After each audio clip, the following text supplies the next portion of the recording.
السلام عليكم ونهاركم مبروك.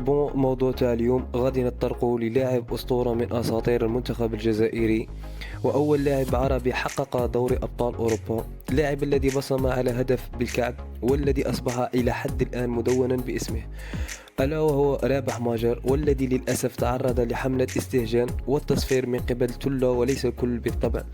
فالمشجع الجزائري معروف بحبه لمنتخبه وشغوف به، ولكن ما حدث في الآونة الأخيرة يعد تصرف سبياني إن لم أقل غبي في حد ذاته، خصوصا كل العيون متجهة صوب دولة الجزائر ولما تحققه من إنجازات ونجاحات في تنظيم أروع وأفضل بطولة في تاريخ الشان.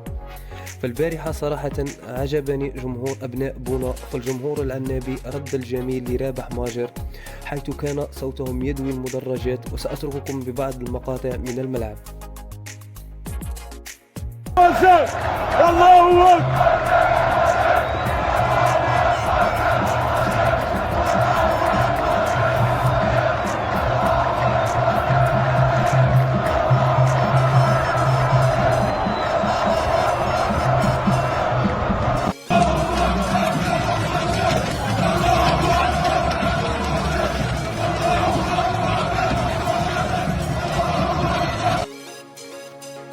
كما شفتوا خوتي، يعني ولو بالقليل يجب أن نمد صورة مشرفة للشعب أو الجمهور الجزائري بالأهرام.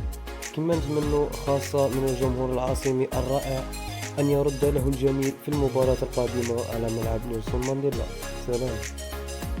السلام عليكم. الرجاء الاشتراك في القناة وتفعيل زر الجرس ليصلكم كل ما هو جديد.